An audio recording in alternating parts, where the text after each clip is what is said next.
Today what I want to talk about is 6 ways that I've been able to lose 13 kilos in the last 12 weeks without having to do anything hard. I'm going to run through a couple of things that I've been using around my mindset, a couple of things I've been using around my diet, and then 2 tips as well that I've been using with my training to make sure I keep consistent. Over these last 12 weeks, I haven't strayed away from my diet or falling off track once.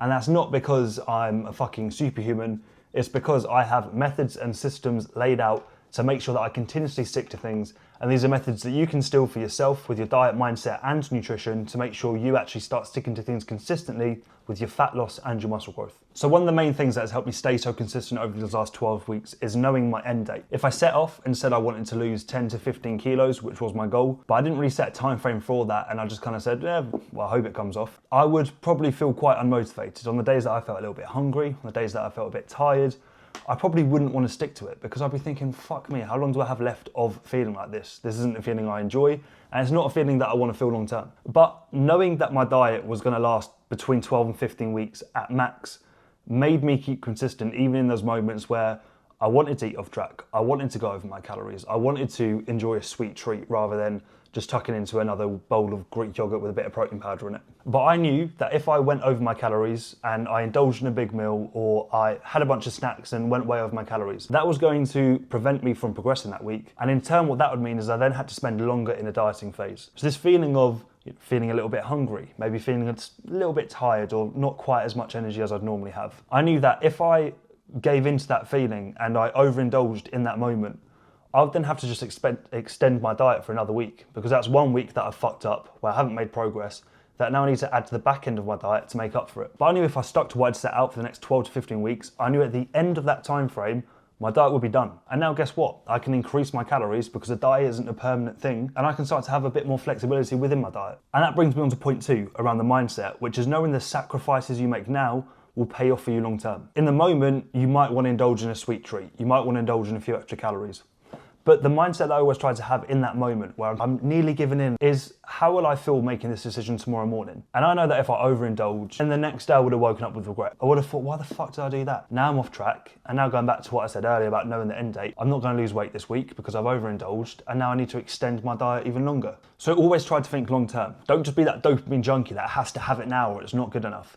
You are going to survive if you say no to a few sweet treats or you stay within your calories. The temptations might be there, but always think, what decision can I make right now which I'm going to be proud of next week? Not in this moment, but next week. Because more than likely, the decision you're going to be proud of next week is far different to the one that you want to make in that moment. So don't give in. A great example of this is I was out the other day with my partner's family and they were all having a meal, and I'd already budgeted exactly what I was going to have that day. And that meal was unexpected and it wasn't part of the budget. So I couldn't get anything. And trust me, I really wanted something. Molly was sat there, my partner, tucking in some hash browns, and fucking hell, they look lovely. I even gave them a sniff, but I knew I couldn't have them because if I did have them, that would then throw off the rest of my day. But I knew that if I decided not to then, I'd feel proud of it next week. So that's what saw me through. Now on that note, let's move on to the diet and talk about 2 ways that I've stayed consistent with my actual diet itself, not over-restricting yourself. Now there's a fine line between being disciplined and over-restricting yourself. If you're over-restricting yourself, then you're probably going to end up hating your diet and resenting it, because all the foods that you enjoy,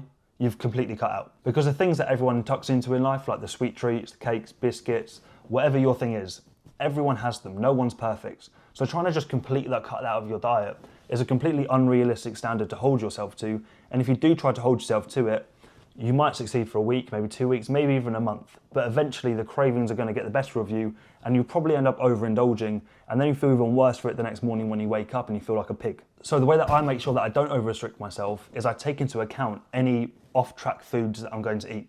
The way that I describe it is you should be eating 80 to 90% of your daily diet on goal-aligned foods. So you're eating foods knowing it's going to help you advance towards your goal, whether fat loss or muscle growth or both. But then you also save 10 to 20% of your diet for things that you just eat because you enjoy. It's got nothing to do with your goals, you just like having it. In a diet, you're going to have to make sacrifices, and if you're unwilling to accept that, then a fat loss phase probably isn't right for you, because if you're trying to diet and make no sacrifices, then you're setting yourself up to fail. Because the reason you are where you are and carrying the extra weight that you're carrying is because of the series of choices that you've made. So in order to change that, you're going to have to make a different series of choices, which is probably going to come down to your diet. But as I said, that doesn't mean cut out everything you enjoy, because you will burn out and it won't be sustainable. What I didn't mention in that part that I just said about there, where I said no to the meal, is that from the morning until the afternoon, my diet's perfect. But in the evening, I know I'll get a bit of a sweet tooth. So I plan for this. Recently, I've been having a couple celebrations every evening, a couple of chocolate fingers, which are only 27 calories per finger, which is fucking brilliant, so I recommend that. Or it was my birthday recently, and Molly got me a massive giant Millie's cookie, which said "Happy Birthday, Johnny" on it. So I was cutting small slices of that, and having a bit of that every evening. So it's not about completely cutting these foods out, but it is about restricting them, but balancing that with not over-restricting them, so you end up binging. The second diet hack that I've been using, which has allowed me to continuously drop weight consistently without falling off track, pre-tracking calories and planning ahead of time. During this fat loss phase, I've still been eating out on a regular basis. Or Molly's been doing a lot of bacon recently because she's decided she wants to try to sabotage my diet. But the way that I've been able to navigate through this is if I know I want something like that, I just pre-plan it. I don't have my breakfast, lunch, dinner, something else after dinner, and then look at the sweet treats and go, oh fuck, I wish I had enough calories for that. I know I'm gonna want something like that. So I put it in my calories at the start of the day, and then I work backwards off of that. As long as you've hit your protein target and you're within your calories, then if you can budget in the sweet treat, fucking have it. But the way you're gonna know whether or not you can have it without blowing over your calories and limiting the amount of progress you can make is by planning ahead. The same thing can be said when you're going out for meals. As I said, I've been going out most weekends for dinner with Molly or friends. And the way that I've been able to do this is I know what restaurant I'm going to go to, so I look up the restaurant, I look at their menu, and I decide what I'm going to have before I get there. Nowadays, most restaurants will tell you exactly how many calories is within the meal. But if the restaurant doesn't tell you the calories within the meal, then guess what? There's a whole massive fucking database out there of calories now. So you can literally just Google how many calories roughly is X meal going to be. And it might not be 100% accurate, but at least it's a rough estimation. Then within your calorie counter, you can just go in, you can put it in. For example, today is Thursday. So if I was going out for a meal on Saturday, I put that in my calorie counter now for Saturday. So then on Saturday morning, I can look at my app and go, okay, 1,000 of my calories are already gone. I haven't eaten anything yet, but 1,000 of them are already gone because I know I'm going out for dinner later. So then I just reverse engineer my day. If I have a 2,000 calorie budget to work with, then I know 1,000 calories are gone on dinner, so I'll have a 500 calorie breakfast and a 500 calorie lunch, and then enjoy my dinner out guilt-free. You can still have these sweet treats and go out for meals and spend time with your friends and family. You just need to start planning ahead a little bit more and be a bit more organised. That way you can be fully present, still enjoy it, but not totally blow your calories and still feel great at the end of the week because you managed to balance your life with making consistent results. It doesn't have to be one or the other. And then lastly, here's 2 valuable insights around my training and what I've been doing for that to make sure that I actually build muscle or at least preserve muscle even as I cut body fat. So the number one thing that I've done to stick consistently to my training over these last 13 weeks is focus on what I enjoy. For example, I'm not a massive cardio person myself. It might shock people watching this, but I'm not much of a runner. And if anyone watching this knows me, they can swear by that. So guess what I don't do? I don't go on fucking runs when I'm trying to lose weight. Instead, what I do is I focus on the cardio that I enjoy is a strong word, but I don't mind doing too much. For me, that's ticking away on a bike, steady state, or stair climbing, again, steady state. You don't need to do extreme forms of cardio and start taking up all these extra curriculum activities that you don't even enjoy doing just because you think it's going to burn body fat. What's actually going to burn body fat is working within 75% of your maximum heart rate. Here's a really easy way to work that out. 220 minus your age times by 0.75. That is the heart rate range that you want to be sat at in order to put your body in a fat burning state, and that's where you want to hold it when you do all your cardio. Then because I don't particularly enjoy cardio, I don't do too much of it. There's some people out there that might do an hour a day. For me, I'm doing 2 half-an-hour sessions a week. Now don't get me wrong, there might be some cases where you'd have to go more than that, and at some point I might have to increase that. But the reason I'm not having to go overboard with my cardio is because I'm on it with my calories and I stick to it every day. But as well as that, I focus on small things, like getting my steps in each day. I make sure I stay active. Even when I have a day like today where I'm pretty desk-based, I will take breaks to go for a walk. Because I know if I wasn't doing that, I'd have to do more cardio, and I don't particularly enjoy doing cardio. So I focus on my day-to-day movement instead with a light sprinkle of cardio on top of that. As well as that, the majority of my focus around training is still weight training because that's where my passion is and it's what I actually enjoy doing. So for me, it doesn't take much discipline in order to get into the gym to weight train because I really fucking enjoy it anyway.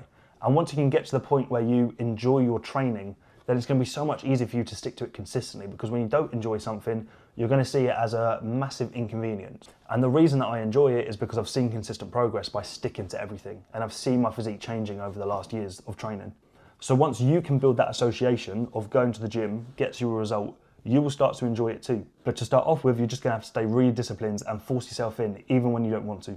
Then when it comes to actual training itself, you just need to make sure you're training hard. And this is what I've been doing. A lot of people will say, I'm going on a diet, so I'm going to get weaker. And I say to them, why? And they say, oh, well, you know, I'm dieting, so I won't have the energy. And my response to that is, yeah, obviously you're fucking not going to have the energy if you're going into a diet and you're telling yourself, I'm going into a diet and I'm not going to have much energy. Because guess what? Your body's going to follow where your mind is going. The mentality I've had during this diet is I'm going to fucking fight for my life in the gym to preserve my strength and maybe even build some strength.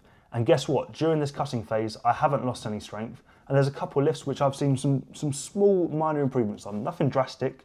And don't get me wrong, I've seen more consistent improvements when my calories are higher. But I haven't lost strength. And that's because I've trained with the mindset of I'm not going to lose any strength. Now, I fully appreciate training when you're in a deficit is naturally going to be harder. Your energy is lower. And especially if you're doing a very long dieting phase, maybe this doesn't apply as much. But for the day-to-day person, especially if you're a bit newer in the gym and you're following a new routine, you should still be progressing even when you're dieting. So when you turn up to the gym, have that mindset of you're going to push yourself. Make sure you're tracking your lifts and you're tracking your weights, you're comparing it between each week, and you're making sure that things are scaling up in the right direction.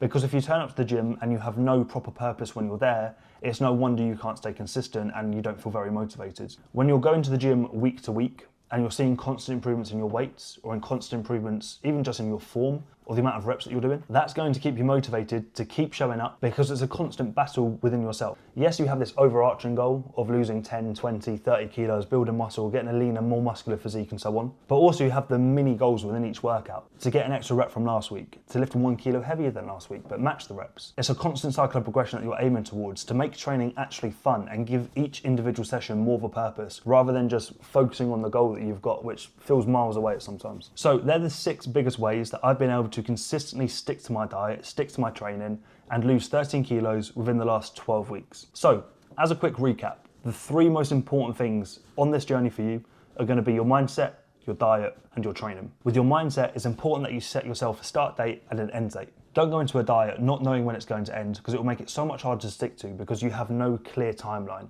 Whereas when you know what the end date is and you want to work towards that, you can have a sharper get in and get out mentality. From there, accept that you're going to have to make sacrifices because the choices you made up until now are the reason you are where you are. So in order to change, you're going to have to make a new set of choices. And know that the sacrifices that you make right now, you'll thank yourself for in a week's time. Always think the decision I make right now, how am I going to feel about it tomorrow morning and next week? Then with your diet, don't over-restrict yourself. As I said, you're going to have to make some changes because what you were doing is the reason where you are right now. But it's important that you don't try to just eat the most minimalistic, boring diet.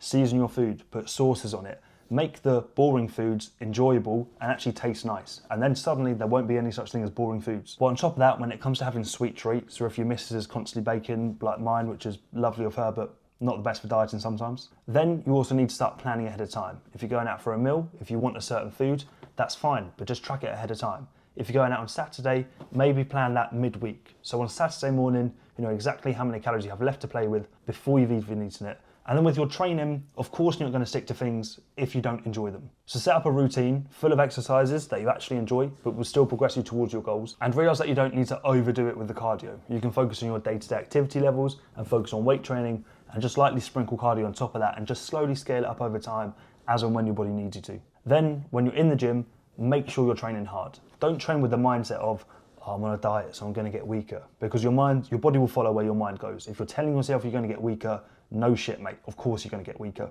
Instead, what you need to start doing is still showing up with the intentions of progressing every session. And that is how you're still going to see progress. You're still going to enjoy your sessions. And as you're seeing the changes occur, that's what's going to keep you motivated to keep on getting in for your sessions. So today we've spoken over the training, the diet, and the mindset.